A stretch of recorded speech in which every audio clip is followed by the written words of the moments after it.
So, there are some movies that have come out in 2021 so far. I haven't gotten to review them, which I forgot.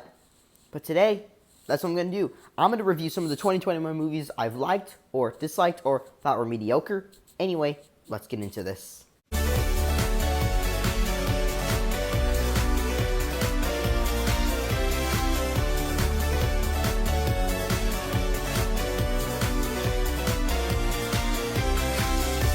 Hello everyone, it is Super Mario Beachy. Today we are going to be talking about the 2021 movies that have come out this year. So there are some that are like major cash grabs, some that are good, some that are just meh, alright. But that's what we're going to be going over today. So let's go over some of my favorite 2021 movies. Number one on the list is Shang Chi, The Legend of the Ten Rings. This movie was actually really good. It's not all what I expected, but I did not expect like there was gonna be lots more from it, like of it being funny with some decent writing. It's not bad for a origin story of Marvel, like when like his two of his parents were like fighting, like they were actually like in love, and then the mother eventually passes away. The story was actually really good. I actually didn't mind watching this movie at all. And believe me, Awkwafina's character, which I forgot her name, Awkwafina's character is so funny. Here's a hot take. So, Awkwafina is better at voice acting in live action than animated movies. Sorry, Raya. Anyway, I do really recommend this movie if you haven't seen it. The good thing is, it's going to come to Disney Plus soon, so that's going to be fun. Anyway, next movie, Venom, Let There Be Carnage. Alright, so where do I begin with this film? This movie's good. It has great acting. There's actually some funny parts in it between Eddie and Venom of which one to pay more attention to more. And then the way that Cleo Cassidy, spoiler warning, bit Eddie's hand just to get some of that symbiote. That was actually really clever of how Carnage was created inside of Cleo Cassidy's body. And like he has like a really tragic backstory between this girl who has the power of screaming to be in love with her as he was about to get executed, and then he fought his way out of it because he summoned Carnage from his body, and that was actually pretty cool.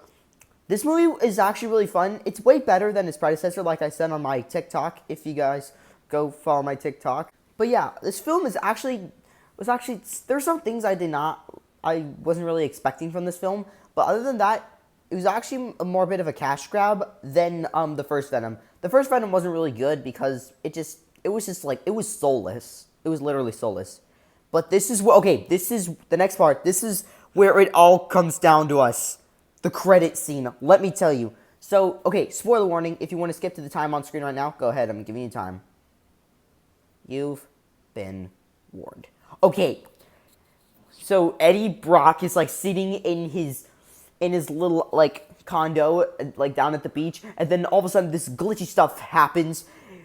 He gets summoned to like another world. He's in the same room, but then it turns daytime from nighttime to daytime all of a sudden. And then on the screen, we see Spider-Man. That is right, everyone. We see Tom Holland's Spider-Man getting exposed. And this is going to happen like during No Way Home. So like Venom's like on the TV. Venom, he licks the TV. He licks like the part of Spider-Man on the TV. And thinking that he could be after Spider-Man. Meaning that Venom could be, that's right, everybody, the sixth member of the Sinister Six. Do you guys think he'll be the sixth member? Let me know down in the comments below. Anyway, so this film is really good. I do recommend you watch it if you're a Marvel fan, or even if you're not a Marvel fan. I do recommend you watch this film because it's really good. Definitely better than its predecessor. And yeah, this film it's actually pretty good. Anyway, next movie, Space Jam: A New Legacy. So there are some few problems with this movie, but first of all, I'm going to talk about the positives of this movie. This film was actually pretty good from my point of view. It was not like as I expected it to be, better than like the first one, but I mean like it's not as better as the first one. The first one will always be better than like the sequel, even though this is like a standalone sequel. It was fine though, but here are some major flaws that made people hate this movie a lot. The acting of LeBron James and the villain acting of Don Cheadle. So, at least LeBron James could have at least improved his acting more, and this movie kind of felt like it was rushed, but other than that, This movie was fine. Like, I didn't like it as much. If you guys saw my review of it on Instagram, if you guys go follow my Instagram at SuMarioBG or SpookyMarioBG, this film was actually kind of fine. I liked it, but now when I think about it, I just don't really love it as much as the first one, because the first one will always be nostalgic and always be an OG. Anyway, I would kind of recommend this film. I don't know. I mean, if you want to, or if you want to watch it, if you want to, that's totally fine. If you like it, that's not my problem. If you want to watch it, I would recommend you watch it. But if you don't want to, you don't have to. Anyway, this film is okay. If you want to watch it, go ahead. Next movie. All right, The Suicide Squad. This film was so funny, more awesome. So the story is, in this standalone sequel, is a bunch of prisoners are sent to this Spanish island called Corto Maltese. We have Peacemaker, Bloodsport, Polka Dot Man, Ratcatcher 2, and my favorite of all of them, King Shark, also known as Nanawe, which he was so funny in the movie. Anyway, I'll get to him later. And we have some of the minor characters which died off screen first before we can even get a chance to know them, like Savant, TDK, the Tactical Kid, Javelin, Blackguard, Mongal. Oh, and there's Colonel Rick Flag and Harley Quinn, which they survived though, so that's good. And of course there's Weasel. So these characters, some of them were actually really funny at times when they were trying to like trying to get through the mission. Also, the thing was, Nanawe is such a loving character that I could not say no to him. Him and Ratcatcher 2 share this relationship where they're like friends. And Nanawe, he has this like funny voice, like he's a shark out of water. And that was just so funny about him. Like, that's what I really admire about Nanawe. He's just like a big plumpy shark, while like the others are just trying to get things done. He's like a big child, you know, big child with like a big group of prisoners. Anyway, so like in this film, it was so funny. The villainry was actually really awesome. You know, like Project Starfish, and then like unleashed loose into the city, and all chaos breaks loose. But so since this film was so good, I definitely recommend this film because it's like one of the best DC films as of right now. Because, you know, we have the DC fandom coming up in a few days. Hopefully that's gonna be fun. We're gonna see Black Adam, Shazam: Fury of the Gods. There's a Peacemaker series coming, which I'm definitely looking forward to that. It's gonna be really funny. It's gonna be awesome. Anyway, do I recommend this film? Yes, it is really good. It's really funny. I really want you guys to watch it. It's out on Amazon Prime for early access if you want to buy it. And yeah, I do recommend this film. It's really funny. Anyway, next movie. All right, next up is Free Guy. This movie, I did not expect such more from it. So when I saw it, like the trailer at first, I thought it was just like some boring like guy simulation movie. But no, it's actually an amazing video game world where it features lots of streamers, YouTubers, like gamers, such as like Laserbeam, Pokimane, Ninja, Jacksepticeye. Pretty much like all of the YouTube/Twitch icons appeared on the screen during this movie. It's kind of like Ralph Breaks the Internet all over again, but with like kind of like a Fortnite ripoff game. So the movie is about a Ryan Reynolds character named Guy who is speculating that he's in some type of video game simulation and he has to find his way out of it. So he tries to, but the creator of the game refuses. So he's the main villain of the movie, and he tries to go after him. So he summons this huge, like really buff guy named Dude, which he has catchphrase.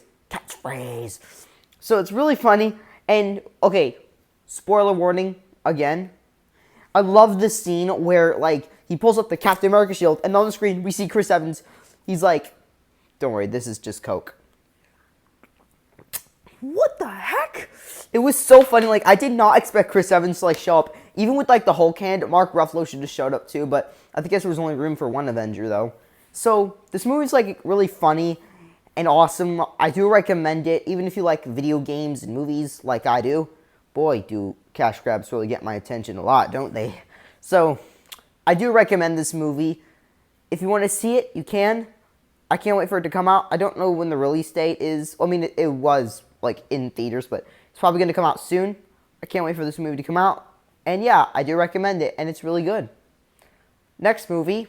Next up is Black Widow. This movie was actually really fun, even though it's like a female superhero standalone film that I never thought Black Widow would actually get a movie.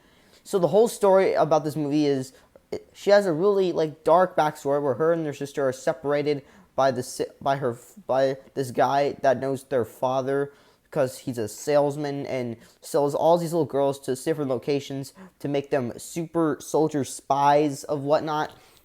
So, Black Widow and her sister run into each other, unironically run into each other as adults, like a few years later, and then they team up with their mom and their dad, which is the Red Guardian, just so they can fight the whole spy controlling system to take down the system, so they can release all the women free from those little girls that became women to become super spies, to release them free. And all of us, we all know about the Disney Scarlett Johansson fight, but the good thing is it's settled now and they're back working together again. So this film is really good. I do recommend it if some of you haven't seen it. Like, I know like lots of Marvel fans have seen it and they thought it was good, but I do recommend this film if you haven't seen it already. So yeah, this film is actually pretty good. Anyway, next movie. All right, last up on our list is Luca.